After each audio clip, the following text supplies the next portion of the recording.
আসসালামু আলাইকুম প্রিয় সরকারি চাকরি প্রার্থী ভাই বোনেরা, আজকের এই ভিডিওটির মাধ্যমে আপনি জানতে পারবেন প্রতিরক্ষা মন্ত্রণালয়ের অফিস সহায়ক পদের কাজ, সুযোগ সুবিধা, বেতন, প্রমোশন, ঝুঁকির চ্যালেঞ্জ সবগুলো জানতে পারবেন। সামনে আপনার 28 না 29 তারিখে আগস্ট আপনাদের প্রতিরক্ষা মন্ত্রণালয়ে কিন্তু অফিস সহায়কের একটা পরীক্ষা আছে।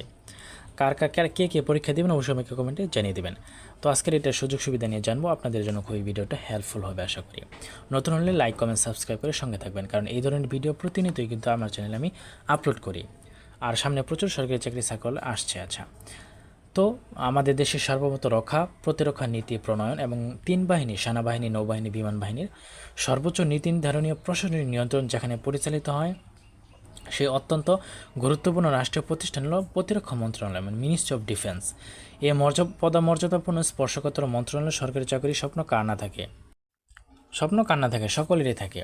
তো অনেকে জানতে চান প্রতিরক্ষা মন্ত্রণালয়ের অফিস সহায়ক পদে কাজ করলে ঠিক কী ধরনের দায়িত্ব পালন করতে হয়।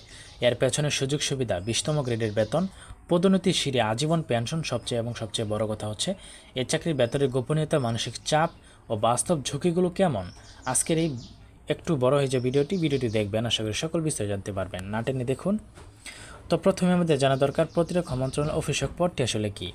প্রথমে আমাদের পরিষ্কার হওয়া দরকার যে প্রতিরক্ষা মন্ত্রণালয়ের পদটা আসলে কি। প্রতিরক্ষা মন্ত্রণালয়ের সরাসরি সরকার মন্ত্রিপরিষদের বিভাগ ও সচিবালয়ের কেন্দ্রীয় কাঠামোর অন্তর্ভুক্ত একটি অতি গুরুত্বপূর্ণ মন্ত্রণালয়। এই মন্ত্রণালয় দেশের প্রতিরক্ষা সংক্রান্ত সর্বোচ্চ নীতি নির্ধারক, সচিব, উপসচিব এবং উচ্চ পদস্থ সামরিক বেসামরিক কর্মকর্তারা বসেন। এই বিশাল প্রশাসনিক ও গোপনীয় দপ্তরে ফাইলপত্র আদান প্রদান, দাপ্তরিক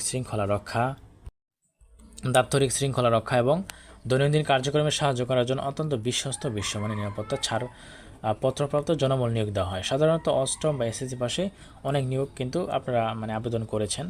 তো যাই হোক, সেটা আমি বললাম না। অফিস সহায়ক পদের মূল কাজ ও দায়িত্ব এখন জানবো। এখন প্রশ্ন হলো, প্রতিরক্ষা মন্ত্রণালয়ের একটি অতি সংবেদনশীল দপ্তরে একজন অফিস সহায়ককে প্রতিদিন ঠিক কী ধরনের কাজ করতে হয়। চলুন তাদের প্রধান দায়িত্বগুলো পয়েন্ট আকারে জেনে নিই। এক নম্বর, গোপন ও সংবেদনশীল ফাইল পরিবহন। প্রতিরক্ষা মন্ত্রণালয়ের বিভিন্ন শাখা, অনুবিভাগ এবং মন্ত্রী দপ্তরের মধ্যে অতি গোপনীয় ফাইল, নথি, খাম নিরাপদে এবং দ্রুত এক টেবিল থেকে অন্য টেবিলে পৌঁছে দেওয়া। 2 নম্বর, দাপ্তরিক যোগাযোগ ও চিঠি বিতরণ। মন্ত্রণালয় থেকে অন্যান্য অধিদপ্তর, সশস্ত্র বাহিনী বিভাগ বা বিভিন্ন দপ্তরে জরুরি সরকারি চিঠি ও দাপ্তরিক নথিপত্র রেজিস্টার ডেলিভারি করা। 3 নম্বর, ডেস্ক ও রুম ব্যবস্থাপনা। ঊর্ধ্বতন কর্মকর্তাদের ব্যবসার রুম, ফাইল ক্যাবিনেট এবং ডেস্কে প্রয়োজনীয় ফাইলপত্র সাজিয়ে রাখা এবং অফিস চত্বর পরিপাটি রাখা। 4 নম্বর, প্রোটোকল ও মিটিং সহায়তাকরণ। মন্ত্রণালয়ের গুরুত্বপূর্ণ মিটিং বা ডিফেন্স রিলেটেড উচ্চ পর্যায়ের সবার সময় অতিথিদের আপ্যায়ন, বসার ব্যবস্থা করা এবং দাপ্তরিক প্রোটোকল রক্ষার সহায়তা করা। 5 নম্বর, ফটোকপি, সিলগালা, ডকুমেন্ট বাইন্ডিং। জরুরি সরকারি ডকুমেন্টস ফটোকপি করা, সিলগালা করা, নথি বাইন্ডিংয়ের মতো গুরুত্বপূর্ণ গোপনীয় কাজগুলো করা। এখন জানবো ডিউটি ঘণ্টা কর্মপরিবেশ। যেহেতু এটি একটি অত্যন্ত সংবেদনশীল রাষ্ট্রীয় প্রতিষ্ঠান, তাই ডিউটি ও কর্মপরিবেশ সাধারণ মাঠ পর্যায়ে অফিসের চেয়ে সম্পূর্ণ আলাদা।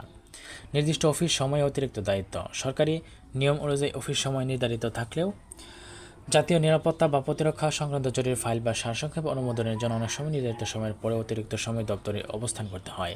অতি কড়া সিকিউরিটি ও ডিসিপ্লিন। প্রতিরক্ষা মন্ত্রণালয়ের প্রবেশের ক্ষেত্রে কঠোর নিরাপত্তা, তল্লাশি, আইডি কার্ড প্রদর্শন এবং গেট পাস সিস্টেম মেনে চলতে হয়। এখানে কাজের প্রতিটি পদক্ষেপ সর্বোচ্চ সতর্কতা বজায় রাখা বাধ্যতামূলক।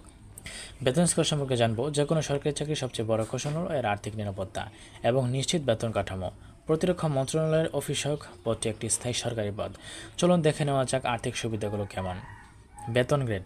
সরকারি নিয়োগ বিধি ও পে স্কেল অনুযায়ী এই পদটি সরকারের জাতীয় পে স্কেলের 20তম গ্রেডভুক্ত একটি স্থায়ী পদ। ভাতা ও সুবিধাদি। মূল বেতনের পাশাপাশি প্রতি মাসে নিয়ম অনুযায়ী বাড়ি ভাড়া ভাতা, চিকিৎসা ভাতা, যাতায়াত ভাতা এবং মহার্ঘ ভাতা যুক্ত হয়। উৎসব বোনাস। বছরে 2টি প্রধান ঈদ এবং অন্যান্য ধর্মীয় উৎসবে সরকারি নিয়ম অনুযায়ী আকর্ষণীয় উৎসব বোনাস পাওয়া যায়। প্রভিডেন্ট ফান্ড ও গ্র্যাচুইটি। সরকারি চাকরির বিধিমালা অনুযায়ী সাধারণ প্রভিডেন্ট ফান্ড এবং অবসরকালীন গ্র্যাচুইটি বা এককালীন আর্থিক সুবিধার চমৎকার ব্যবস্থা রয়েছে। প্রমোশন বা পদোন্নতির এখন আমরা জানবো। এবার আসে চাকরিজীবীদের অন্যতম প্রিয় একটি বিষয়, তা হলো প্রমোশন বা পদোন্নতি। অফিসক পদে কেরিয়ার শুরু করলে পদোন্নতির সুযোগ এবং চলুন দাবে দেখি। 1 নম্বর, উচ্চতর পদে পদোন্নতি। নির্দিষ্ট সার্ভিসকাল পূর্ণ করা, শিক্ষাগত যোগ্যতা এবং বিভাগীয় পরীক্ষা উত্তীর্ণ হওয়ার মাধ্যমে এই পদ থেকে উচ্চতর প্রশাসনিক পদ যেমন অফিস সহকারী কাম কম্পিউটার মুদ্রাক্ষরিক বা সমন্বয়ের পদে কিন্তু আপনি সুযোগ পাবেন। Time scale increment. নির্দিষ্ট সময় পর পর সরকারি নিয়মে বার্ষিক ইনক্রিমেন্ট এবং গ্রেড উন্নয়নের সুযোগ থাকে, বেতন নিয়মিত বৃদ্ধি পায়। চিকিৎসা, আবাসন, আজীবন পেনশন সুবিধা এখন জানবো। আর্থিক বেতনের বাইরে প্রতিরক্ষা মন্ত্রণালয়ের একজন কর্মী হিসেবে আপনি আরও বেশ কিছু প্রিমিয়াম সুযোগ সুবিধা পাবেন, যেমন বিনামূল্যে চিকিৎসা আপনি সুবিধা পাবেন। কর্মী নিজে এবং তার উপর নির্ভরশীল পরিবারের সরকারি নির্ধারিত হাসপাতাল ও সিভিল সার্জন অফিসের মাধ্যমে উন্নত চিকিৎসা ওষুধপত্র সুবিধা পেয়ে থাকেন।